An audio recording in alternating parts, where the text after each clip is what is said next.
Hello everyone, welcome to study IQ. Study IQ के इस video में हम करेंगे वोकेबुलरी और वोकेबुलरी का ये है सेट नंबर 22। तो चलिए वीडियो को शुरू करते हैं और हम इस वीडियो में ये 10 शब्द पढ़ेंगे। सबसे पहला है consecutive, penitentiary, intern, contraband, tolerance, collateral, hankering, meticulous, foresight और इवेड। ये हमारा क्विज है जो हम सबसे लास्ट में करेंगे। सबसे पहला वर्ड है कंसेक्यूटिव। कंसेक्यूटिव मतलब होता है लगातार।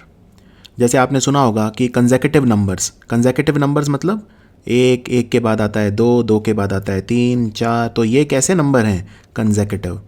सिलसिलेवार, एक सिलसिला है इनमें, एक के बाद दूसरा, तीसरा, चौथा, पांचवा, ऐसे। तो कंसेक्यूटिव मतलब होता है लगातार। ये आसान है, कोई बहुत डिफ़िकल्ट शब्द नहीं है। आप इसे क्रम अनुसार भी कह सकते हैं या क्रमानुगत भी कह सकते हैं। क्रमानुगत या क्रम अनुसार। सिलसिलेवार, एक के बाद एक आने वाला। अनुक्रमिक भी कह सकते हैं।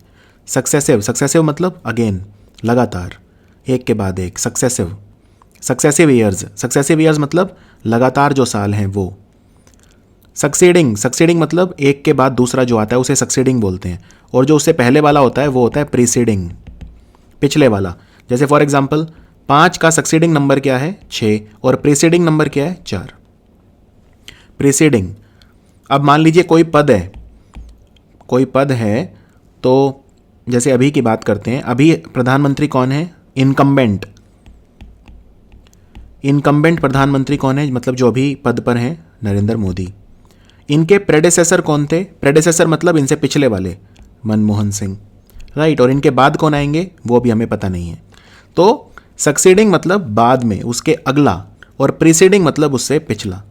बैक टू बैक मतलब भी होता है लगातार। आज मैंने बैक टू बैक 4 चैप्टर पढ़े, यानी लगातार, एक के बाद एक। बैक टू बैक मतलब एक के बाद एक। सिक्वेंशियल मतलब भी होता है क्रम से, सीक्वेंस बनता है जिसमें। अब जैसे ये 1 2 3 4 5 6 ये सब क्या है? एक सीक्वेंस है, सिक्वेंशियल। क्रोनोलॉजिकल मतलब भी वही होता है, ठीक है। जैसे फॉर एग्जांपल किसी की क्रोनोलॉजी लिखते हैं कि भाई उनका जन्म 1902 में हुआ, फिर 1914 में वो दूसरे देश में शिफ्ट हो गए, 1920 में वो स्कूल गए, 1930 में वो कॉलेज गए, फिर उनकी डेथ हो गई 1970 में। तो ये उनकी क्रोनोलॉजी है। क्रोनोलॉजी हमेशा एक के बाद एक आती है। कभी ऐसे नहीं हो सकता कि आप 1914 पहले कर दें और 1902 बाद में, ऐसा नहीं होगा। तो उसमें क्रम से आपको लगाना होगा, तो उसे बोलते हैं क्रोनोलॉजिकल, जो क्रोनोलॉजी से आए। तो इसका उल्टा क्या होगा? एंटोनिम ब्रोकन मतलब टूटा हुआ, जो लगातार ना हो।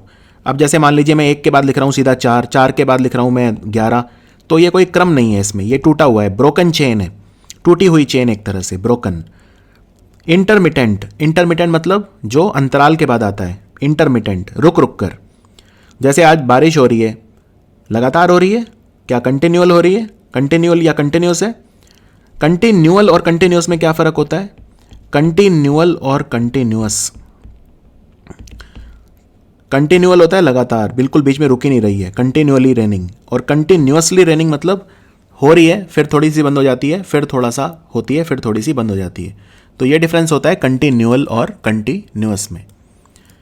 तो बारिश जो है वो आज सुबह से हो रही है, लगातार हो रही है, या इंटरमिटेंट हो रही है। इंटरमिटेंट मतलब रुक के, याद रखिए। तो उसको बोलते हैं इंटरमिटेंट। जैसे मैंने पहले 3 साल नौकरी करी इस कंपनी में, फिर मैंने ब्रेक ले लिया, फिर मैं 1 साल और करने आ गया, राइट। उसके बाद स्पोरेडिक मतलब भी होता है जिसमें बीच में गैप होता है, उसको बोलते हैं स्पोरेडिक, यानी अंतराल। एक जब अंतराल होता है उसमें लगातार नहीं होता, क्रमानुगत नहीं होता, अनियमित। तो स्पोरेडिक मतलब होता है अनियमित, रेगुलर नहीं, इर्रेगुलर। स्पाज्मोडिक या फ्रेगमेंट्री मतलब क्या होता है? किसी चीज़ का टुकड़ा। तो कोई लगातार कोई चीज़ नहीं है, फ्रेगमेंट्स में।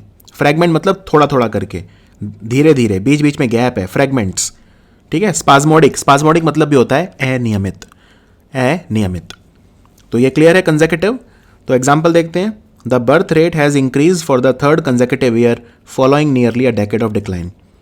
10 साल लगातार हमारा जो बर्थ रेट है, जो जन्म दर है, वो लगातार कम हुई, यानी डेकेड्स ऑफ डिक्लाइन, यानी दशकों तक अब ए डेकेड लिखा है यानी एक दशक, एक दशक मतलब 10 साल, डेकेड मतलब होता है 10 साल जिसको दशक बोलते हैं, 10 साल का समय। तो डेकेड ऑफ डिक्लाइन, 10 साल लगातार डिक्लाइन हुई बर्थ रेट, लेकिन पिछले 3 साल से लगातार वो बढ़ रही है बर्थ रेट। तो बर्थ रेट ये तीसरा लगातार साल है, third consecutive year, third consecutive year मतलब तीसरा साल लगातार।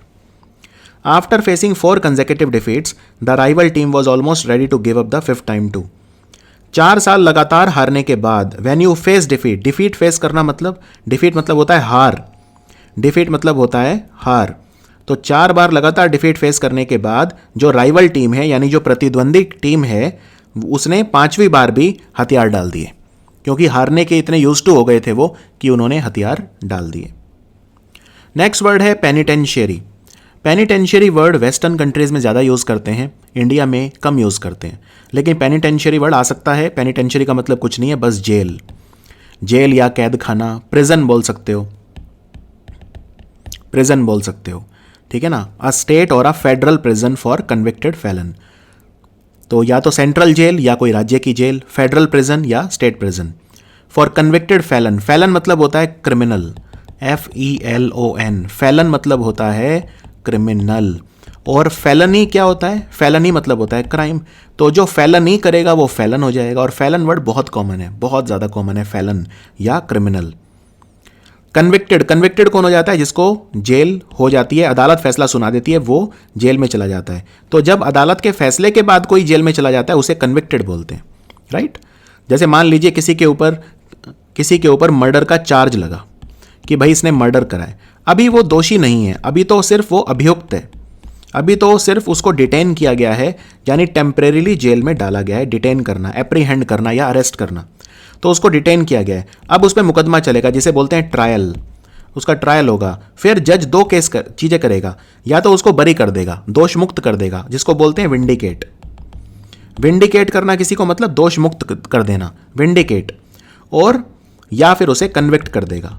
कन्विक्ट का मतलब हो गया फिर वो दोषी है, ठीक है ना, फिर वो दोषी है। तो फेलन, जो फेलन होते हैं, जो क्रिमिनल होते हैं, जो गुनाह करते हैं, जो कानून तोड़ते हैं, कानून को वायलेट करते हैं, लॉज को तोड़ते हैं। कानून को वायलेट करना मतलब कानून को तोड़ना, राइट। तो उन्हें पेनिटेंशियरी में भेज दिया जाता है, और इसको सुधार गृह भी बोल सकते हैं। कई बार जेल को जेल नहीं बोलते, कहते हैं सुधार गृह, कि हम कोशिश करेंगे कि कैदी वहाँ पे सुधर जाएं, तो इसको सुधार गृह भी बोलते हैं। और कैदियों का सुधरना यानी कि रिफॉर्म करना, उन्हें मुख्य धारा से जोड़ना, उन्हें मुख्य धारा से वापस जोड़ना, लोगों के बीच में दोबारा लेकर आना, उनको उनकी गलती का एहसास दिलाना। तो जेल या बंदी गृह या सुधार गृह, जो भी। लॉकअप, लॉकअप मतलब ये होता है जेल। डिटेंशन कैंप, डिटेंशन मतलब किसी को अरेस्ट कर लेना, डिटेन कर लेना। तो डिटेंशन कैंप मतलब जहाँ पे आप किसी व्यक्ति की स्वतंत्रता को छीन के उसे रखते हैं, उसे बोलते हैं डिटेंशन कैंप। एक ही बात है, जेल ही हो गया। एग्जाम्पल देखते हैं। After hearing the jury's verdict the जज sentence the defendant to 30 years in the state penitentiary. Jury का फैसला जो था, वर्डिक्ट मतलब होता है फैसला। तो ज्यूरी होती है, बाहर के कंट्रीज में ज्यूरी सिस्टम होता है, हमारे यहाँ ज्यूरी सिस्टम नहीं होता है। तो ज्यूरी अपना वर्डिक्ट देती है, फिर जज फैसला सुनाता है। सेंटेंस, सेंटेंस मतलब किसी को जेल में डालना, सेंटेंस, ठीक है। जैसे 10 साल का सेंटेंस मिला है, 10 साल की सजा, तो सेंटेंस मतलब होता है सजा। Sentence to 10 years in prison. अब यहाँ पे 30 साल जो अभियुक्त था, डिफेंडेंट जो था अभियुक्त, उसे 30 साल की सजा स्टेट पेनिटेंशियरी में दे दी गई। Threatening a public official could get you a long stay in the penitentiary. अगर आप किसी पब्लिक ऑफिशियल यानी सरकारी कर्मचारी को थ्रेटन करते हो, यानी कि थ्रेटन करना मतलब किसी को धमकाना, किसी को धमकी देना, थ्रेटन करना उसे। तो अगर आप किसी को थ्रेटन करते हो, धमकी देते हो किसी सरकारी कर्मचारी को, तो फिर आप बहुत लंबे समय के लिए, लॉन्ग स्टे यानी लंबे समय के लिए आप पेनिटेंशियरी में जा सकते हो। इस बात का आपको ध्यान रखना है। अगला वर्ड है इंटर्न। इंटर्न का क्या मतलब होता है? देखो, इंटर्न का मतलब होता है एक तो वो कि जो कैदी होता है, तो कैदी को भी इंटर्न बोल देते हैं कि वो कैदी है, ठीक है ना। यानी किसी व्यक्ति को कन्फाइन करना, कन्फाइन मतलब उसकी स्वतंत्रता छीनना, उसको कैद करना, डिटेन करना, अरेस्ट करना, किसी को उसकी स्वतंत्रता से डिप्राइव कर देना, ठीक है, किसी को उसकी स्वतंत्रता ना देना, उस स्वतंत्रता उससे छीन लेना, उसको तरसा देना, तो वो जो व्यक्ति होगा जो कैदी हो जाएगा उसे इंटर्नी बोलते हैं। तो एक तो वहाँ से इंटर्न जो है ये वर्ब की तरह काम करता है, और एक इंटर्न नाउन भी होता है। जैसे डॉक्टर जब अपनी एमबीबीएस की पढ़ाई खत्म करते हैं उसके बाद वो 1 साल इंटर्न की तरह काम करते हैं। इंटर्न मतलब वो हॉस्पिटल में किसी बड़े डॉक्टर के नीचे रह के काम सीखते हैं, उसे बोलते हैं इंटर्न। या फिर किसी भी प्रोफेशन में, ये तो मैंने मेडिकल प्रोफेशन का एग्जांपल दिया है, अगर आप प्रबंधन की बात करें, मैनेजमेंट की बात करें तो उसमें भी इंटर्न होते हैं।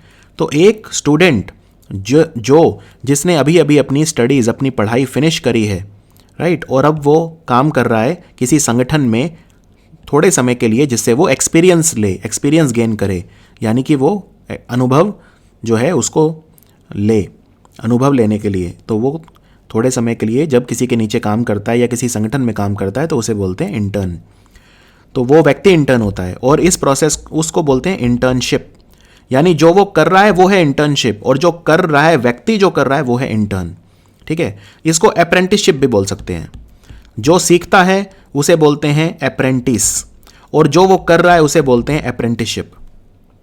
अप्रेंटिसशिप मतलब प्रशिक्षण, और जो सीख रहा है वो हो गया अप्रेंटिस।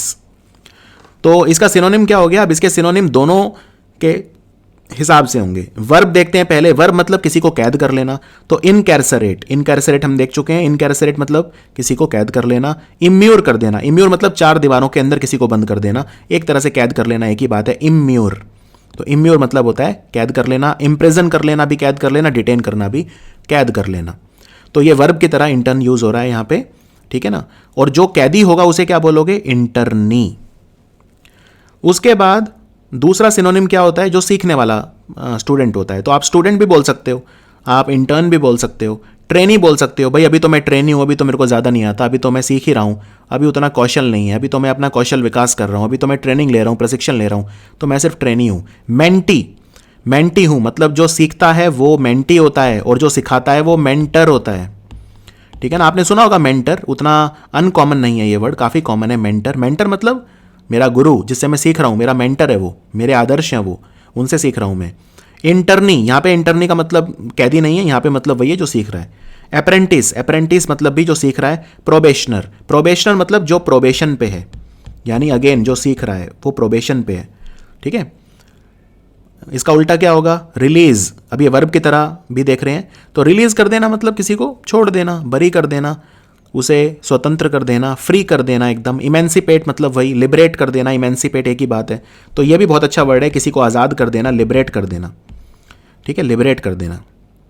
इसीलिए जो मोक्ष होता है, कहते हैं ना जन्म मरण के चक्कर से मुझे लिबरेट कर दो, तो उसको बोलते हैं लिबरेशन। तो मोक्ष को लिबरेशन कहा जाता है, क्योंकि उसमें व्यक्ति लिबरेट हो जाता है।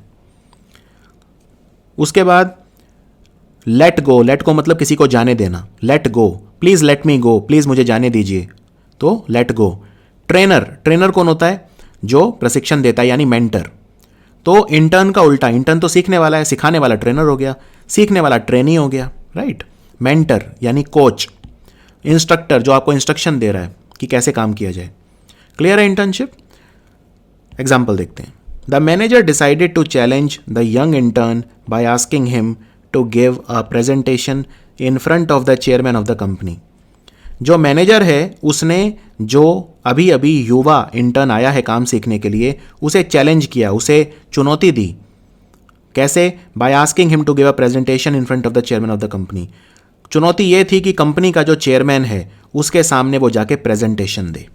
तो ये बहुत जिगर का काम है, इतने बड़े व्यक्ति के सामने प्रेजेंटेशन देना कोई छोटी बात नहीं है। लेकिन मैनेजर ने जो युवा इंटर्न था उसे चुनौती दी। तो चुनौती ही हमें ज़्यादा सुदृढ़ बनाती हैं, आगे के लिए मजबूत बनाती हैं। तो उसे चुनौती क्यों दी है? क्योंकि अगर वो चेयरमैन के सामने प्रेजेंटेशन दे सकता है तो वो किसी के सामने भी दे सकता है।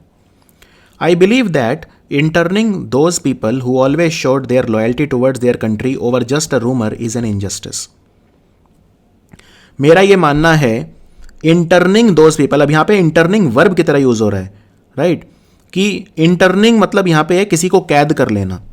तो मेरा ये मानना है, आई बिलीव दैट, कि दोज पीपल उन लोगों को कैद कर लेना who always showed their loyalty towards their country, जिन्होंने हमेशा अपने कंट्री के प्रति लॉयल्टी दिखाई है।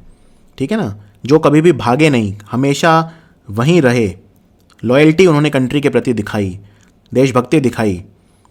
उनको कैद कर लेना ठीक नहीं है, ठीक है ना। ओवर जस्ट अ रूमर, वो भी क्यों, सिर्फ एक अफवाह के ऊपर, ये एक इनजस्टिस है, यानी अन्याय है।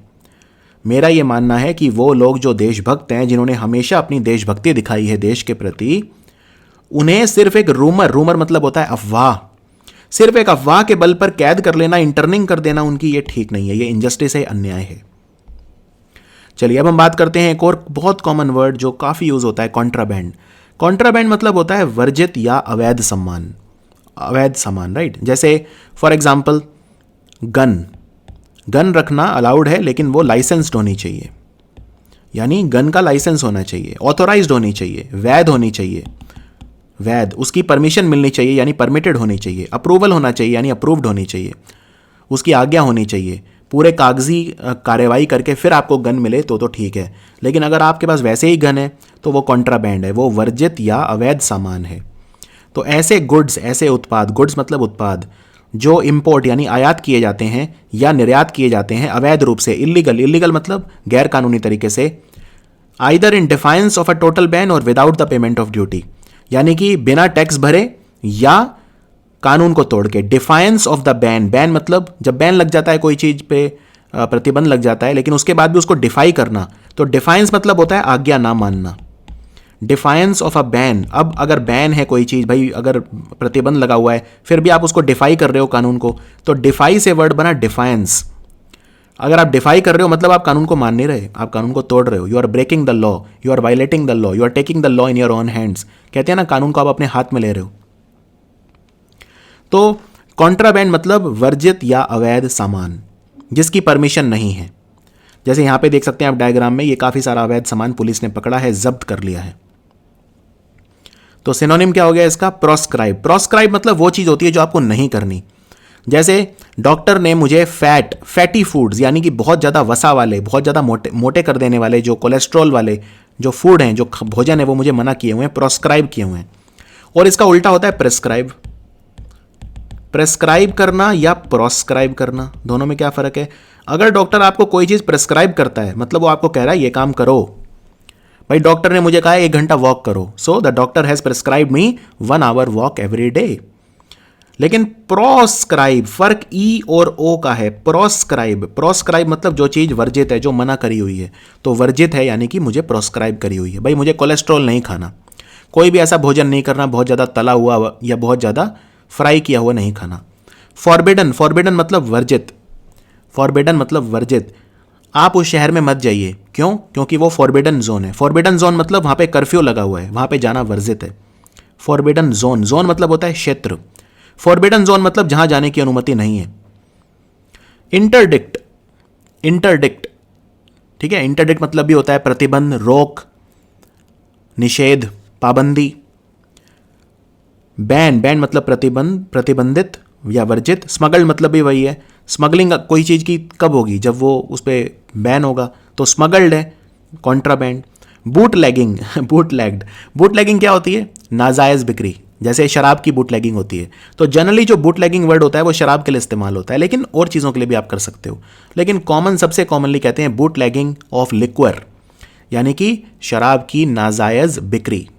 तो बूटलैगिंग मतलब किसी चीज़ को नाजायज तरीके से बेचना, जो वर्जित है फिर भी बेचना। तो ये सब होगा इसके समानार्थी शब्द यानी कि सिनोनिम। अब हम देखते हैं इसके एंटोनिम, भिन्नार्थी शब्द। ऑथोराइज्ड हमने देख लिया, परमिटेड, अप्रूवल मतलब जो अलाउड है, राइट, जो अलाउड है, जो परमिटेड है, जिसकी आज्ञा है, आपको कानून जिसकी आज्ञा देता है, जो वर्जित नहीं है, वो सब हो गया ऑथोराइज्ड। एग्जाम्पल देखते हैं। The principal called the police as soon as he found contraband in one of his students locker. School के जो प्रिंसिपल थे उन्होंने पुलिस को तुरंत बुला लिया, ठीक है, जब उन्हें पता चला, ही फाउंड आउट मतलब जब उन्हें पता चला कि एक बच्चे के लॉकर में, स्कूल में लॉकर भी होते हैं बच्चों के, तो एक स्टूडेंट के लॉकर में कॉन्ट्राबैंड मिला मतलब वर्जित चीजें मिली। कुछ भी हो सकता है वो, आजकल तो बच्चे ड्रग्स भी लेते हैं। At the airport some bags were duly inspected to ensure that the passengers were not attempting to transport contraband with them secretly. Airport पे यानी हवाई अड्डे पे कुछ बैग ऐसे थे जिनकी पूरी तरह से, ड्यूली मतलब पूरी तरह से, इंस्पेक्टेड मतलब जांच की गई। क्यों, ये सुनिश्चित करने के लिए, टू एंश्योर दैट मतलब ये सुनिश्चित करने के लिए कि the passenger were not attempting to transport, कि पैसेंजर कुछ ऐसा प्रयास नहीं कर रहे हैं, अटेम्प्ट करना मतलब प्रयास करना, कुछ ऐसा प्रयास नहीं कर रहे हैं यातायात करने का, ट्रांसपोर्ट करने का जो वर्जित है, यानी कॉन्ट्राबैंड। तो वो कोई कॉन्ट्राबैंड अपने साथ कैरी नहीं कर रहे हैं सीक्रेटली, यानी कि गुप्त तरीके से, इसलिए उनके बैग्स की पूरी तरह से इंस्पेक्शन की गई, जांच की गई। नेक्स्ट वर्ड है टॉलरेंस। टॉलरेंस मतलब होता है सहनशीलता, सहिष्णुता। ये वर्ड आपने सुना है, सहिष्णुता, लिख देता हूं मैं, सहिष्णुता। यानी जब आपकी ये एबिलिटी या willingness to tolerate the existence of opinions और बिहेवियर दैट वन डिसलाइक्स और डिसएग्रीज विद। एक पढ़े लिखे आदमी की पहचान क्या है जानते हैं आप? पढ़े लिखे आदमी की पहचान बस एक है, वो ये कि वो अपने से जो दूसरा मत होता है उसको भी सहन कर पाता है, यानी वो सहिष्णु होता है। ठीक है ना, उसमें सहिष्णुता होती है, वो सहिष्णु होता है, यानी वो सहनशील होता है। ठीक है ना, आपका मान लीजिए कोई विचार है ए, दूसरे का है बी, तो अगर अनपढ़ व्यक्ति होगा या जिसका दिमाग उतना खुला नहीं होगा, वो तुरंत उससे लड़ाई कर लेगा, या उसको गाली देना शुरू कर देगा, या उसको कुछ नाम देना शुरू कर देगा कुछ और, कि तुम ये हो, गद्दार हो, या जो भी हो, राइट, या तुम अच्छे आदमी नहीं हो, तुम ये हो वो हो। लेकिन अगर कोई समझदार व्यक्ति होगा तो वो समझेगा कि हर व्यक्ति अलग है, हर एक का मत अलग है, हर एक को अधिकार है कि वो किसी भी चीज़ पे अपना कोई मत रख सकता है। सबको मुख्तियारी है। मुख्तियारी मतलब अपनी खुद की, सबके पास दिमाग है, सब अपने मन की करते हैं, और वो ठीक भी है क्योंकि सबके पास अपना दिमाग है, सोचने की शक्ति है। तो ये एबिलिटी हर आदमी में नहीं होती कि वो दूसरा जो मत है या कोई उसे डिसएग्री करे तो वो उसको सहन कर पाए। तो हमें एक ऐसा समाज बनाना है जिसमें सहिष्णुता हो, जिसमें सहनशीलता हो, जहाँ पे लोग एक दूसरे को छोटी छोटी बातों पे उन्हें नीचा ना दिखाने की कोशिश करें कि तुम्हारा मत ये है तो तुम कम हो। तो उसमें नम्रता होनी चाहिए, उदारता होनी चाहिए, तो उसको बोलते हैं टॉलरेंस। टॉलरेंस, दरिया दिली होनी चाहिए थोड़ी सी, दूसरों को सहन करने की, हमारे अंदर धैर्य होना चाहिए। फॉरबियरेंस, फॉरबियरेंस मतलब होता है टॉलरेंस, एग्जैक्ट वर्ड है फॉरबियरेंस। और कुछ मिलते जुलते सिनोनिम है, जैसे परमिसिवनेस, परमिसिवनेस मतलब दयालुता, दयालुता। मैग्नैनिमिटी, मैग्नैनिमिटी मतलब अगेन दयालुता। नेकी, नेकी, दीनता, नम्रता, नेकी। लीनियंसी, लीनियंसी मतलब बहुत ज़्यादा कठोर नहीं, नरम, कोमल। हमारे यहाँ के कॉलेज के जो रूल्स हैं वो काफ़ी लीनियंट हैं। लीनियंट है मतलब बहुत ज़्यादा कोमल हैं, उतने कठोर नहीं है, उतने कठोर नहीं है। ऐसा नहीं है कि 9 बजे का है रात को आने को तो 9 ही बजे आना है, आप 10 बजे भी आ जाओगे तो कोई आपको कुछ कहेगा नहीं, यानी कि काफ़ी उदार है। तो लीनियंट मतलब उदार। क्लेमेंसी, क्लेमेंसी मतलब होता है दया। जो क्रिमिनल है उसने गवर्नर को पत्र लिखा है, राज्यपाल को पत्र लिखा है, क्यों? उसने क्लेमेंसी मांगी है, दया, मुझे माफ़ी दे दो, मेरी सजा को कम कर दो, तो यानी क्लेमेंसी। क्लेमेंसी मतलब दया। तो इसका उल्टा क्या होगा? अब या तो आप में टॉलरेंस होगी या इनटॉलरेंस। इनटॉलरेंस मतलब असहिष्णुता, असहिष्णुता, आपसे बर्दाश्त ही नहीं होता दूसरे का व्यू। अगर मैं जैसा कह रहा हूं वैसा वो कर रहा है तो ठीक है, वरना मैं उसको गाली देना शुरू कर दूंगा। आजकल सोशल मीडिया पे बहुत ज़्यादा देखा जाता है, असहिष्णुता जो है सोशल मीडिया पे बहुत ज़्यादा है। एक बड़ी अच्छी बात बताता हूँ, सोशल मीडिया हमारा दिमाग खोलने के लिए बनी थी, ओपन करने के लिए बनी थी, राइट, लेकिन उसने हमारा दिमाग क्लोज कर दिया है। कैसे? हम अपने आप को ऐसे लोगों से घेर लेते हैं जो हमारे ही जैसा मत रखते हैं, और जब हम क्योंकि हमसे दूसरे के विचार बर्दाश्त नहीं होते, तो हम देखना वही चाहते हैं जो हम चाहते हैं, तो हम अपने आप को ऐसे लोगों से घेर लेते हैं जो हमारे ही जैसा मत रखते हैं। और जब हम चारों तरफ ऐसे ही लोगों से घिरे रहते हैं जो बिल्कुल हमारी तरह सोचते हैं, हमारे जैसा मत रखते हैं, तो फिर हमें लगता है पूरी दुनिया ही वैसी है, लेकिन पूरी दुनिया तो वैसी नहीं है। आपने अपने आप को अगर ऐसे लोगों से घेर के अपना दिमाग बंद कर रखा है तो फिर वो तो गलती आपकी है। इसीलिए कहते हैं आप सोशल मीडिया पे अगर किसी को फॉलो भी कर रहे हैं तो अलग अलग धर्मों के लोगों को फॉलो करें, अलग अलग विचारधाराओं के लोगों को फॉलो करें, अलग अलग प्रोफेशन के लोगों को फॉलो करें। सोशल मीडिया हमारा दिमाग ओपन करने के लिए था, ये इसने हमारा दिमाग बंद कर दिया है, क्लोज कर दिया है। ठीक है, तो हमारे अंदर टॉलरेंस होनी चाहिए। बिगटरी, बिगटरी मतलब क्या होता है कि भाई मैं तो बहुत अच्छा हूं, दूसरे खराब हैं, मेरा धर्म तो बहुत अच्छा है, दूसरे का खराब है, मैं तो जो है गोरा हूं, दूसरा काला है। तो भेदभाव करना, बिगटरी यानी कि भेदभाव करना। धर्म के आधार पर, जाति के आधार पर, रंग के आधार पर, समुदाय के आधार पर। डॉगमेटिज्म, डॉगमा मतलब होता है आपका बिलीफ, आपका फेथ। तो डॉगमेटिज्म मतलब क्या होता है कि भाई मेरा धर्म तो अच्छा, बाकी सब बेकार। मैं जिस गुरु को मान रहा हूं वो लोग तो सब अच्छे, बाकी सब बेकार। इसको कहते हैं क्लोज्ड माइंड। देखिए, अच्छा व्यक्ति ये भी जरूरी नहीं है कि किसी भगवान को माने। अच्छे व्यक्ति नास्तिक भी होते हैं और बहुत सारे हैं। तो कभी ये कहना, मान लीजिए आप किसी गुरु को मानते हैं जिसका नाम है ए, और आप किसी दूसरे व्यक्ति से मिलते हैं जो जिसका कोई गुरु दूसरा है, आपको ये चीज़ पसंद नहीं आएगी। लेकिन हाँ, आपसे अगर कोई अपने ही विचारधारा, यानी वो भी अगर किसी गुरु को मानता है तो आप कहते हैं ये तो मेरा गुरु भाई है, आप तुरंत उससे एक रिश्ता बना लेते हैं। ये ठीक नहीं है आपके लिए, ये ठीक नहीं है। क्योंकि इससे क्या होगा, आप एक ऐसी विचारधारा पैदा कर लेंगे कि जो मेरे गुरु को मानता है या जो मेरे उसका है, यानी आप कल्ट बना रहे हैं। एक आप सीकर नहीं है, आप सच्चाई नहीं खोजना चाह रहे, आप बस एक और ग्रुप बना रहे हैं, एक और अलग धर्म बना रहे हैं, राइट। तो ये ठीक नहीं है। तो हमें कल्ट नहीं बनाने, हमें किसी चीज़ को इतना बड़ा नहीं बनाना अपने मन में। हमें पथ पे चलना है। हमें जो पथ दिखा रहा है उसके फॉलोअर्स कितने हैं उस पर ध्यान नहीं देना है, राइट। तो याद रखिए ये चीज़ें, ये छोटी छोटी सीख हैं जो आपको जीवन में बहुत आगे ले जाएंगी और आपको लीडर बनाएंगी। आपके अंदर नेतृत्व क्षमता बढ़ेगी, वरना आप सिर्फ एक फॉलोअर बन के रह जाएंगे। बस एक फॉलोअर जिसकी कोई वैल्यू नहीं है, जिसको आसानी से इन्फ्लुएंस किया जा सकता है, जिसको आसानी से भड़काया जा सकता है, जिसका दिमाग बंद है, जो अपनी ही तरह के लोगों को सिर्फ देख पाता है। तो एक पढ़े लिखे की पहचान है टॉलरेंस, याद रखिए। डिफाइंस मैंने बताया था कि अवज्ञा करना, मत नहीं मानना किसी चीज़ को, डिफाई करना, डिफाइंस। तो टॉलरेंस का उल्टा है डिफाइंस। रेजिस्टेंस मतलब भी वही होता है, किसी चीज़ को रेजिस्ट करना, ना मानना, रेजिस्ट करना। डिसओबीडियंस यानी कि अगेन ओबे ना करना। ओबे करना मतलब चुपचाप किसी चीज़ को मान लेना, ओबे करना। लेकिन डिसओबीडियंस मतलब जो ओबे ना करे, यानी कि जो रिवोल्ट करे, जो उसके खिलाफ आंदोलन करे, जो अपनी नाराज़गी जाहिर करे। चलिए आगे बढ़ते हैं। अगला शब्द है कोलेट्रल। एक वर्ड कोलेट्रल डैमेज भी होता है जिसकी हम बाद में बात करेंगे, पहले कोलेट्रल देखते हैं। कोलेट्रल आसान है। कोलेट्रल कुछ नहीं है, प्रमाणित करने वाला, यानी जो आप बदले में एक लोन लेते हैं जब, तो बदले में रखवाते हैं कुछ गिरवी, यानी कि सिक्योरिटी रखवाते हैं। आपको मान लीजिए अगर 1 करोड़ का लोन लेना है तो बैंक कहेगा भाई कम से कम 70 लाख का तो मुझे अपनी प्रॉपर्टी मेरे यहाँ रखवा दीजिए। कल को लोन नहीं देंगे, वो नॉन परफॉर्मिंग एसेट बन जाएगा, यानी गैर निष्पादित संपत्ति बन जाएगी, तो मैं कम से कम आपका घर बेच के अपना पैसा वापस वसूल लूँगा। तो कोलेट्रल मतलब होता है वो चीज़ जो आप प्लेज करते हैं, वो चीज़ जो आप रखवाते हैं as a security for repayment of a loan, एक लोन के अगेंस्ट। तो सिक्योरिटी या गारंटी भी बोल सकते हैं, गारंटी रखवा रहा हूँ, गारंटी दे रहा हूँ। अश्योरेंस या मॉर्टेज मतलब होता है गिरवी, तो उसको बोलते हैं कोलेट्रल। और एक वर्ड होता है कोलेट्रल डैमेज। कोलेट्रल डैमेज मतलब क्या होता है, मान लो कहते हैं ना कि जब वर्ल्ड वॉर 2 हुआ था, वर्ल्ड वॉर 2 जब हुआ था तो करीबन 2 करोड़ लोग मारे गए थे एज कोलेट्रल डैमेज।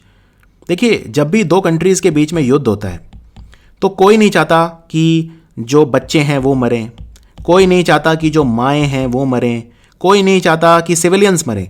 लेकिन अगर बम गिराया जा रहा है, अब एक कंट्री ए है, दूसरा कंट्री बी है, और ये जो है दूसरे के ऊपर बम गिरा रहा है, तो वो बम कोई देख के तो गिरेगा नहीं कि मैं किसके ऊपर गिर रहा हूँ। अब जैसे सीरिया की वॉर चल रही है पिछले 8-9 साल से, सीरिया वाली जो वॉर है 2011 में स्टार्ट हुई थी, तो हाँ 9 साल हो गए। उसमें ऐसा माना जाता है कि कम से कम 20 लाख कोलेट्रल डैमेज हो चुकी है, यानी 20 लाख लोग मर चुके हैं कम से कम। ये वो लोग हैं जो सिविलियंस हैं, जो नागरिक थे, जिनकी कोई गलती नहीं थी, लेकिन ये कोलेट्रल डैमेज है। ये तो होती है साइड बाय साइड। तो कोलेट्रल डैमेज मतलब वो डैमेज जिसकी इंटेंशन नहीं है हमारी, जो हम करना नहीं चाहते, राइट, जो हम करना नहीं चाहते, हमारी अनइंटेंडेड, यानी इंटेंशन नहीं है। अन मतलब उल्टा, इंटेंशन मतलब हम जो चाहते हैं, unintended result of military operation, कि हम ये नहीं चाहते ये हो, लेकिन वो तो मिलिट्री ऑपरेशन है तो वो हो गई। तो कोई भी ऐसी डेथ, कोई भी इंजरी, जैसे मान लीजिए जब कोई बम गिराता है तो हॉस्पिटल के ऊपर बम नहीं गिराता, लेकिन हॉस्पिटल भी टूटते हैं। बम गिरता है तो हॉस्पिटल पे भी डैमेज होता है, तो वो कोलेट्रल डैमेज है, राइट। तो कोलेट्रल डैमेज बोलते हैं। तो कोलेट्रल का मतलब एक ये भी होता है side by side, side by side, ठीक है। जो चीज़ चल रही है वो तो चल ही रही है, लेकिन साइड बाय साइड ये भी हो रहा है, तो उसको भी कोलेट्रल बोलते हैं। एग्जाम्पल देखते हैं। When Sahil was arrested his mother used her jewellery as collateral for his bail. जब साहिल अरेस्ट हुआ था, जब साहिल को पुलिस ने अरेस्ट कर लिया, तो उसकी जो मम्मी हैं उन्होंने अपना जो ज्वेलरी है, अपनी जो सोने चांदी के जेवर हैं, ज्वेलरी मतलब होता है जेवर, ठीक है ना। तो जेवर जो है अपने वो गिरवी रखवा दिए उसकी बेल के लिए, पैसे चाहिए होंगे उसकी बेल देने के लिए, उसके लिए अपने जेवर गिरवी रखवा दिए। The public was angry that innocent citizens were killed as collateral damage when the city's military base was bombed. जो पब्लिक है, जो हमारी पब्लिक है, भीड़ है, वो गुस्साई हुई थी, एंग्री थी। क्यों? क्योंकि मासूम सिटीजन, मासूम, इनोसेंट मतलब मासूम, जिनका कोई दोष नहीं है, इनोसेंट। तो इनोसेंट सिटीजन जो थे, मासूम जो लोग थे जिनकी कोई गलती नहीं थी, वो भी उनको भी मार दिया गया एज कोलेटरल डैमेज। क्यों? क्योंकि जब शहर के ऊपर मिलिट्री बेस को बॉम्ब किया गया, यानी बम गिराया गया, तो उनकी भी डेथ हो गई। तो कोलेटरल डैमेज आई होप ना भूलें, बहुत ज़्यादा न्यूज़ में आता है। फिर है हैंकरिंग। हैंकरिंग क्या होता है? कहते हैं ना कि जैसे मान लीजिए कोई प्रेग्नेंट महिला है, प्रेग्नेंट कोई फीमेल है, तो कहते हैं कि उसका आइसक्रीम खाने का मन बहुत करता है, कई बार एकदम क्रेविंग होती है। क्रेविंग मतलब एकदम तड़प कि भाई चाहिए आज तो। जैसे मान लो जो कोई शराबी है, और शराबी ने अगर मान लो कोई 20 दिन से शराब नहीं पी, तो अगर उसे 21वें दिन शराब दिख गई तो वो एकदम लॉन्गिंग होगी उस चीज़ की, तड़प एकदम बिल्कुल, जैसे मतलब कंट्रोल ही नहीं कर पाएगा, इतनी तीव्र इच्छा। तो तीव्र इच्छा को बोलते हैं अर्ज, हैंकरिंग। एपेटेंस, एपेटेंस मतलब आप में उस चीज़ की एपेटाइट है, भूख एकदम से पैदा हो गई। थर्स्ट, थर्स्ट मतलब प्यास, प्यास पैदा हो गई। हंगर मतलब भूख, थर्स्ट मतलब प्यास। ईगरनेस, ईगरनेस मतलब आप आतुर हो गए, तो आतुरता। ईगरनेस मतलब आतुरता, ईगर मतलब आतुर, ईगरनेस मतलब आतुरता। यर्निंग, किसी चीज के लिए यर्न करना, तड़पना। आई यर्न फॉर ट्रैंक्विलिटी, मैं शांति के लिए तड़पता हूं, मैं पीस के लिए तड़पता हूं। आई यर्न फॉर ग्लोबल पीस, मैं वैश्विक शांति के लिए तड़पता हूं। यर्न करना, यर्निंग हो रही है मुझे एकदम, बिल्कुल मैं तड़प रहा हूं, बेकरारी, एकदम लालसा, एकदम मैं सही नहीं पा रहा हूं कि भाई क्या हो रहा है, एकदम बिल्कुल मतलब तीव्र इच्छा, अभिलाषा। कोई आपकी एकदम हसरत उमड़ आए, कोई आरजू, कोई मुराद आपकी जो एकदम कहते हैं ना चाह, कोई बहुत तीव्र चाह, कोई तमन्ना किसी चीज़ की बहुत ज़्यादा एकदम। कई बार रात में होता है कि नहीं भाई मुझे तो पराठे खाने हैं, अब मतलब उसके लिए क्रेव करता हूँ, एकदम तड़पता हूँ मैं एकदम, राइट। तो ये सारे के सारे वर्ड बहुत ही कॉमन है, बहुत ही अच्छे हैं। आप खास तौर पे यर्निंग, लॉन्गिंग, क्रेविंग। अर्ज भी बहुत आसान है, अर्ज, राइट। आई अर्ज यू, मैं आपको अर्ज करता हूँ, मतलब मैं आपको कहता हूँ, मैं आपको काफ़ी स्ट्रांगली रिक्वेस्ट करता हूँ, आई अर्ज यू। तो या अपने अर्जेस को कंट्रोल करो, यानी अपनी इच्छाओं को कंट्रोल करो, क्योंकि इच्छाएं जब कंट्रोल नहीं होती उसे तृष्णा कहते हैं। तृष्णा मतलब कभी ना खत्म होने वाली चाह। तो इसका उल्टा क्या होगा? या तो आप किसी चीज के लिए तड़पेंगे, या आप उसे नापसंद करेंगे, घृणा करेंगे। लोथिंग, लोथिंग मतलब घृणा करना। इनडिस्पोजिशन, डिस्पोजिशन मतलब होता है झुकाव, इन मतलब उल्टा, तो यानी जिस चीज के प्रति आपका बिल्कुल झुकाव नहीं है, जिससे आप दूर भागेंगे। एंटीपैथी मतलब जो आपको बिल्कुल नापसंद है, एंटीपैथी, राइट। जो एकदम चिढ़ है जिस चीज से आपको, एकदम घृणा है, एकदम आप उसको बिल्कुल डिटेस्ट करते हैं। डिटेस्ट मतलब घृणा करना, डिटेस्ट करना। एक डेस्पाइज करते हैं, डेस्पाइज मतलब भी घृणा करना। हेट करते हैं, हेट मतलब भी घृणा करना, उसको पसंद ना करना। तो एंटीपैथी, एंटीपैथी मतलब नफरत करना किसी चीज़ से, बिल्कुल चिढ़, नाम से ही चिढ़ है मुझे तो, मैं यर्न करना तो छोड़िए, मुझे तो नाम से ही चिढ़ है। अनविलिंगनेस, अनविलिंगनेस मतलब जो आप नहीं करना चाह रहे, ठीक है ना। विलिंगनेस क्या होती है? जब आप कोई चीज़ करना चाहते हैं, विलिंगनेस। लेकिन अनविलिंगनेस क्या हो गया? जो आप नहीं करना चाहते। क्लियर? एग्जाम्पल देखते हैं। En route to home I got a hankering for a steaming hot cup of coffee, so I stopped by a cafe. जब मैं घर जा रहा था, एन रूट मतलब रास्ते में, जब मैं घर जा रहा था, एन रूट टू होम, या अब ये भी बोल सकते हैं en route to office, I got a hankering for a steaming hot cup of coffee. अचानक मेरी ऐसी तड़प पैदा हुई, इतनी तीव्र इच्छा हुई कि मैं एक steaming hot cup of coffee, एक बड़ा ज़बरदस्त जो है गरम गरम कॉफ़ी पीऊँ, इसलिए so I stopped by a cafe. Stopped by मतलब इसलिए मैं रुक गया, एक कैफ़े था वहाँ रुक गया। Having a hankering for civil services, I started studying more and more with each passing day till I got my dream job. Civil service, लोक सेवा अधिकारी बनने के लिए मेरी एक तड़प थी, हैंकरिंग थी, इसलिए मैंने पढ़ना शुरू किया और ज़्यादा से ज़्यादा, मोर एंड मोर, ज़्यादा से ज़्यादा हर दिन मैं पढ़ने लगा और फाइनली मुझे मेरा ड्रीम जॉब मिल गया। क्लियर? अगला शब्द है मेटिकुलस। बहुत प्यारा शब्द है मेटिकुलस। मेटिकुलस मतलब छोटी छोटी चीज़ों को देखना, ठीक है, छोटी छोटी। भाई मैंने आपको ये पूरा पैराग्राफ दिया था, मैंने आपको एक पूरा पैराग्राफ दिया था, क्या आपने इसमें कोई गलतियां निकाली? जी मैं नहीं निकाल पाया। क्यों? गलतियां तो थी, क्योंकि मैं मेटिकुलस नहीं था। तो मेटिकुलस मतलब होता है अति सावधान, सूक्ष्म चीज़ों पे जो ध्यान दे, बहुत छोटी छोटी चीज़ों पे, एकदम किसी चीज़ को टेक फॉर ग्रांटेड ना ले। कोई भी चीज को वो इग्नोर ना करे, छोटी छोटी चीज पे वो अपना पूरा एकदम मुस्तैद चौकन्ना रहे, यानी कि अपनी पूरी अटेंशन उसको दे, डिटेल्स को। अटेंशन टू डिटेल्स बहुत इंपॉर्टेंट होता है। कहते हैं ना कि devil is in the detail. जब जितना आप डिटेल में जाओगे उतना ही आपको असली चीज समझ में आएगी, क्योंकि असली शैतान वहीं छुपा बैठा है। ऊपर ऊपर से तो कोई भी पढ़ लेता है, devil is in the detail. तो डिटेल जो है, डिटेल, आपको डिटेल में जाना है। You have to give attention to the detail. Synonym क्या हो गया? ऑब्जर्वेंट। ऑब्जर्वेंट मतलब जो काफी अच्छी पैनी नजर रखता है, ऑब्जर्व करता है अच्छे से। विजिलेंट। विजिलेंट मतलब चौकन्ना, एकदम मुस्तैद, एकदम मुस्तैद, एहतियात जो बरतता है। वॉचफुल, जो नजर रखे हुए है, वॉचफुल एकदम, मैं आपके ऊपर नजर रखे हुए हूं, एकदम वॉचफुल हूं। एकदम सतर्क जिसे बोलते हैं, सतर्क, एकदम सतर्क। उसके बाद पंक्टिलियस। पंक्टिलियस मतलब भी वही होता है, बहुत ज्यादा अनुशासन में जो व्यक्ति होता है, बहुत छोटी छोटी चीजों पे नजर रखता है, हर छोटी छोटी चीज पे बहुत ज्यादा ध्यान देना। तो क्लियर है मेटिकुलस, तो आपको भी बहुत मेटिकुलस होना चाहिए। और सूक्ष्मावधाई भी बोलते हैं इसे, कि भाई जो सूक्ष्म छोटी छोटी चीजों पे नजर रखे। ऐसे व्यक्ति अवगुण भी बड़ी आसानी से ढूंढ पाते हैं, अवगुण भी बड़ी आसानी से ढूंढ पाते हैं। इसका उल्टा क्या होगा? केयरलेस, लापरवाह, लापरवाही, केयरलेसनेस। जो चंचल मन का होता है, अब जो चंचल मन का होता है वो ध्यान ही नहीं दे पाता, किताब सामने खुली होती है, ध्यान कहीं और रहता है। चंचल मन का है, मेटिकुलसनेस तो छोड़िए, वो तो पढ़ ही नहीं पा रहा है। चंचल, चंचल नहीं होना चाहिए, मन से चंचल नहीं होना चाहिए आपको। आपको स्थिर होना चाहिए, निश्चिंत होना चाहिए आपको, ठीक है ना, निश्चिंत होना चाहिए आपको, थोड़ा सा स्थिर होना चाहिए, थोड़ा सा शांत किस्म का होना चाहिए। बेपरवाही नहीं, लापरवाही नहीं, सुस्ती नहीं, छिछोरापंती नहीं, बेफिक्री नहीं, राइट। आपको अचेत नहीं, आपको सचेत होना है। चेतना शून्य नहीं होना है आपको, कि भाई दिमाग काम ही नहीं कर रहा मेरा, तो ये क्या बात हुई? अभी काम नहीं करेगा तो कब काम करेगा? Work hard when you are young, तब मेहनत करिए जब जवान है, जिससे आने वाला जीवन सुख में हो। जो जवानी में मेहनत करते हैं उनका आने वाला जीवन सुखी होता है, और जो जवानी में मेहनत नहीं करते उन्हें बुढ़ापे में मेहनत करनी पड़ती है। तो कोई अधूरापन ना हो आपके अंदर, आप उत्तरदायी होने चाहिए, जिम्मेवार होने चाहिए अपनी जो चीज़ हाथ में ली है उसके लिए। आलसी नहीं, असावधानी नहीं, पूरी सावधानी। केयरलेस, लापरवाही नहीं। हीडलेस मतलब जो ध्यान ही नहीं दे रहा, वही लापरवाह। लैक्स, लैक्स मतलब भी लापरवाही होता है, यानी लैक्स वो व्यक्ति होता है जो लैक्सिटी करता है। लैक्सिटी मतलब लापरवाही, और लैक्स मतलब लापरवाह। आपका एटीट्यूड, आपका जो नजरिया है बहुत लैक्स है, मैं आपको पसंद नहीं करता, आपको ये जॉब हम नहीं दे सकते। क्यों? क्योंकि आप तो बहुत लैक्स व्यक्ति हैं, आप में लैक्सिटी बहुत ज़्यादा है, आप में केयरलेसनेस बहुत ज़्यादा है, यानी आप केयरलेस हैं, क्योंकि आप में केयरलेसनेस है, लापरवाही है, नेग्लिजेंट हैं आप। आपको चीज़ें नज़र नहीं आती, आप इग्नोर करते हैं, नेग्लिजेंट, लापरवाह हैं आप, राइट। या रेकलेस, रेकलेस मतलब भी होता है लापरवाह। तो एकदम एकदम एग्जैक्ट एंटोनिम है सारे के सारे, आप कोई भी यूज कर सकते हैं। Since my maid cleans the house meticulously, it is nearly impossible to spot any stain और डस्ट। मेड, मेड मतलब यहां पे कह देते हैं जो आपके घर में बाई आती है काम करने, राइट।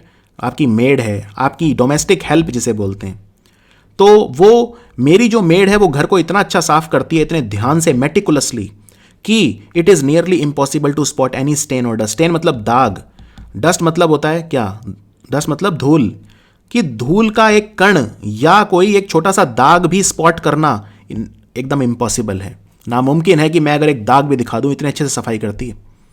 और मार्टिन लूथर किंग एक व्यक्ति थे, तो मार्टिन लूथर किंग क्या कहा करते थे कि अगर आप सफाई करो तो ऐसी करो कि कोई दाग ना निकाल पाए, ठीक है ना। यानी काम कोई छोटा नहीं होता, जो भी आप काम करो ऐसे करो कि जो देवता हैं वो ऊपर से देख रहे हैं, राइट। ये मार्टिन लूथर किंग कहा करते थे कि अगर आप सफाई कर रहे हो तो ऐसे सफाई करो कि आप जैसा सफाई करने वाला दूसरा कोई ना हो। तो ये बहुत बड़ी मोटिवेशन है जो मार्टिन लूथर किंग कहा करते थे। I appreciate the fact that my coach had been so meticulous when he taught me how to shoot. Shoot मतलब, अब शूटिंग एक खेल होता है, आपको निशाने पे वो लगाना होता है, राइट, निशाना होता है ऐसे, जितना ज़्यादा अच्छा निशाना लगाओगे उतने ज़्यादा नंबर मिलते हैं। तो मेरा जो कोच है, मैं इस बात का बहुत ज़्यादा शुक्रमंद हूँ, बहुत ज़्यादा मैं शुक्रिया भगवान का करता हूँ, आई अप्रिशिएट करता हूँ कि मेरे जो कोच है उन्होंने मुझे मेटिकुलस बनना सिखाया, खास तौर पे तब जब उन्होंने मुझे शूटिंग सिखाई। अगला वर्ड है फोरसाइट। फोरसाइट क्या होता है? दूरदर्शिता। तो फोरसाइट मतलब ये आपके अंदर एबिलिटी होनी चाहिए ये प्रेडिक्ट करने की, ये अनुमान लगाने की कि भविष्य में क्या होगा, उसको बोलते हैं फोरसाइट। क्लेयरवोयांस, क्लेयरवोयांस मतलब दूरदृष्टि। दूरदृष्टि कैसे आती है? दूरदृष्टि तब आती है जब आपके अंदर कौशल होता है, जब आपके अंदर कौशल होता है, जब आप सीखने की कोशिश करते हैं तो अपने आप दूरदृष्टि आ जाती है, दूरदर्शिता आ जाती है, पूर्व ज्ञान या पूर्व बोध किसी चीज़ का हो जाना। जैसे मान लो कोई व्यक्ति है, उसने शेयर मार्केट में बहुत एक्सपर्टीज़ है उसको, तो शेयर मार्केट में उसे पता चल जाएगा मार्केट कब गिरने वाली है, कब उठने वाली है। इतनी उसमें एक कौशल आ जाएगा, इतना वो दक्ष हो जाएगा, इतना वो काबिल हो जाएगा, इतना सीख जाएगा कि उसे पता चल जाएगा, पूर्वानुमान हो जाएगा, यानी फोर साइटेडनेस डेवलप हो जाएगी, राइट। फोर थॉट या फोर साइट, फोर टेल पहले ही बता देना। ज्योतिष, तो ज्योतिष क्या करता है, ज्योतिषी क्या करता है, फोर टेल पहले ही बता देता है क्या होगा। प्रिशियंस, प्रिशियंस मतलब क्या होता है, वही पहले ही बता देना। तो कोई व्यक्ति अगर प्रिशियंट है, प्रिशियंस तो वो विज्ञान हो गया, और प्रिशियंट कौन हो गया, प्रिशियंट हो गया जो पहले ही बता देता है। फॉर नॉलेज, फॉरकास्ट, फॉरकास्ट मतलब जैसे कहते हैं ना वेदर फॉरकास्ट, यानी मौसम का पूर्वानुमान। प्रीमोनिशन, प्रीमोनिशन भी वही होता है कि कुछ एक छोटी सी चीज़ से अनुमान लगा लेना कि आगे क्या होने वाला है, उसको बोलते हैं प्रीमोनिशन। जैसे मान लीजिए एक वर्ड होता है हार्बिंगर। हार्बिंगर मतलब भाई आज जो हैं काले बादल छाए हुए हैं, इसका मतलब बारिश होगी। तो काले बादल देख के मैंने बता दिया, तो काले बादल एक सूचक हैं। हार्बिंगर मतलब होता है सूचक। तो काले बादल किस चीज का सूचक है, किस चीज का हार्बिंगर है, कि बारिश होने वाली है। तो काले बादल को देख के मैं फोरटेल कर सकता हूं कि भाई बारिश होने वाली है, राइट। तो जब पहले ही जो होने वाला है उसका पूर्वानुमान कर लेना। इसका उल्टा क्या होगा, हाइंडसाइट। हाइंडसाइट मतलब पीछे देखना। हाइंडसाइट, मान लो आपसे कोई गलती हो गई, अब आप गलती के बाद देख रहे हो कि भाई मेरे से गलती कहां हुई, तो वो हाइंडसाइट है। या रेट्रोस्पेक्ट, पीछे मुड़ के देख रहे हो आप कि भाई गलती क्यों हुई, ठीक है। रेमिनिसेंस मतलब पुरानी चीज को याद करना, रेमिनिसेंस करना, पुरानी चीज को याद करना। नॉस्टैल्जिया मतलब भी होता है पुरानी चीज को याद करना। नॉस्टैल्जिया बहुत अच्छा वर्ड है। आज मैं बहुत नॉस्टैल्जिक फील कर रहा हूं, क्यों, क्योंकि आज बारिश हो रही है, और कॉलेज में जब बारिश होती थी तो हम फुटबॉल खेला करते थे, तो मुझे कॉलेज की याद आ रही है, तो नॉस्टैल्जिया हो रहा है, मैं नॉस्टैल्जिक फील कर रहा हूं। आफ्टर थॉट मतलब कुछ होने के बाद विचार करना, उसको बोलते हैं आफ्टर थॉट। आफ्टर थॉट, तो ये हो गए इसके उल्टे। तो कहते हैं ना इन हाइंडसाइट या इन रेट्रोस्पेक्ट, या रेट्रोस्पेक्टिवली देखते हैं। मतलब जैसे विमान क्रैश हो गया, कोई मान लो कोई विमान है और वो क्रैश हो गया, तो बाद में देखते हैं फिर रेट्रोस्पेक्ट की पीछे मुड़ के कि भाई विमान क्रैश क्यों हुआ, तो पीछे मुड़ के देखना, यानी रेट्रोस्पेक्ट या hindsight, in hindsight. If you want to have a successful business you must have the foresight to plan a profitable long term strategy. अगर आपको एक सफल व्यापारी बनना है, सक्सेसफुल बिजनेसमैन बनना है, अगर आप चाहते हैं कि आपका एक सफल बिजनेस हो, तो आपके अंदर यह क्षमता होनी चाहिए कि आप एक प्रॉफिटेबल यानी लाभकारी लॉन्ग टर्म यानी लंबे समय के लिए रणनीति बना सकें, स्ट्रेटेजी बना सकें। उसको बनाने के लिए की फोरसाइट आपके अंदर होनी चाहिए, दूरदर्शिता होनी चाहिए। Smart people had the foresight to evacuate the area as soon as the media mentioned a possible hurricane. Hurricane मतलब होता है चक्रवात। तो जो स्मार्ट लोग थे उन्होंने मीडिया की बात को माना और तुरंत वो एरिया, वो क्षेत्र खाली कर दिया जहां पे हरिकेन आने वाला था। उनके अंदर ये दूरदर्शिता थी कि तुरंत खाली कर दो। अब है नेक्स्ट वर्ड है इवेड। ये हमारा आखिरी वर्ड है आज का, इवेड। इवेड मतलब होता है किसी चीज से बचना। जैसे आपने एक वर्ड सुना होगा टैक्स इवेजन। टैक्स इवेजन मतलब जो पूरा टैक्स नहीं भरते, टैक्स से बचते हैं, तो टैक्स इवेजन कर रहे हैं वो, ठीक है। टाल मटोल करना, किसी चीज से बच निकलना, किसी चीज का जवाब ना देना।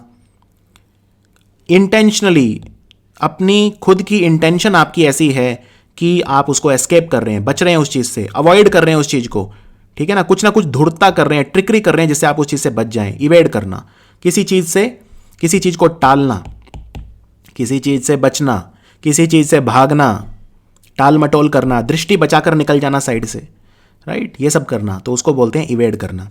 एल्यूड, एल्यूड मतलब भी होता है किसी चीज से बचना, एल्यूड, ठीक है ना, एल्यूड। डॉज, डॉज मतलब होता है बहाना करना। मान लो बहुत कॉमन एक वो बताता हूं, ही डॉज्ड माई क्वेश्चन। मैंने उससे एक सवाल किया, वो मेरा क्वेश्चन डॉज कर गया, यानी बहाने से बस वो उसको टाल मटोल करके घुमा गया, जवाब नहीं दिया उसने, झांसा दे गया मुझे, चकमा दे गया मुझे। कतराना, बचना किसी चीज से। डेफर, डेफर मतलब टालना, बाद के लिए टाल दी गई है। ये जो इवेंट था अब डेफर हो गया है, ठीक है ना, डेफर कर दिया गया है।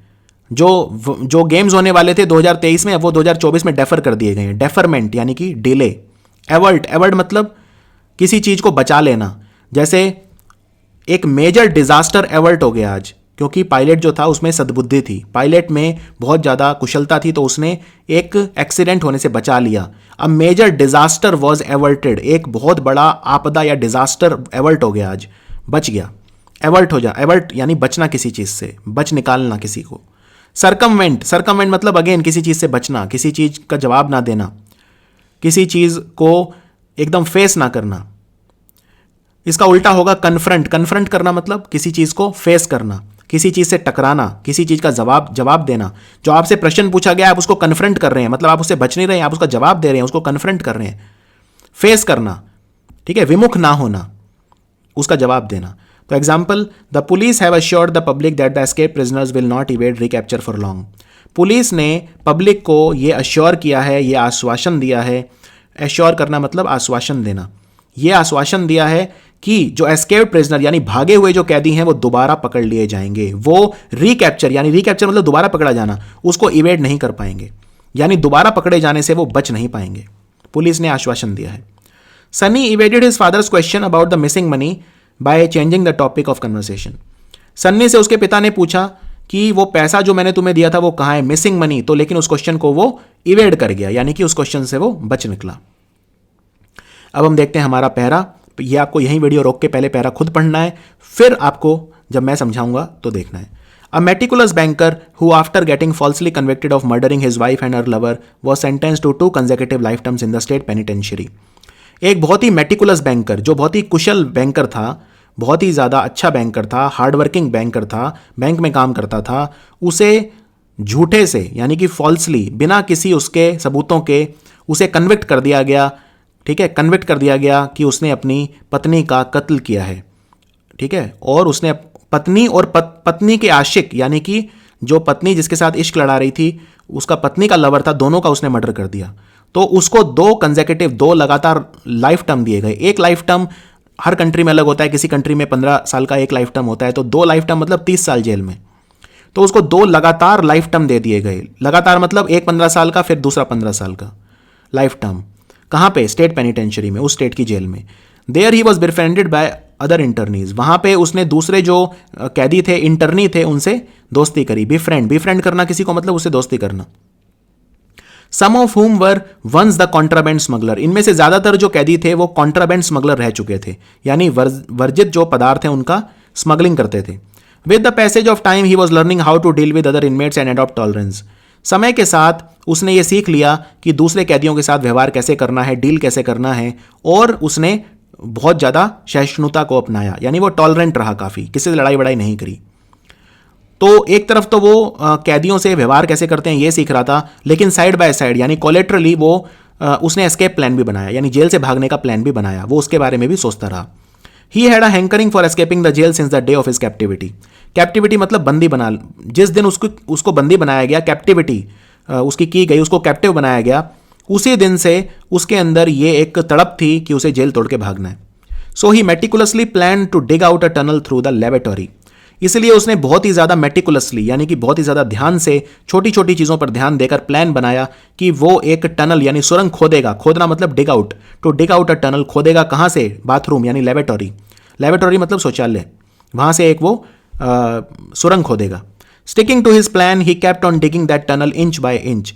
उसने अपने प्लान को पूरा स्टिक किया, मतलब उससे अपने प्लान से वो इधर उधर नहीं हुआ, जो भी उसने सोचा था उसने वही किया। वो धीरे धीरे वो सुरंग खोदता रहा, digging that tunnel inch by inch, एक एक इंच कर वो टनल खोदता रहा, सुरंग खोदता रहा, 20 साल तक सुरंग खोदता रहा।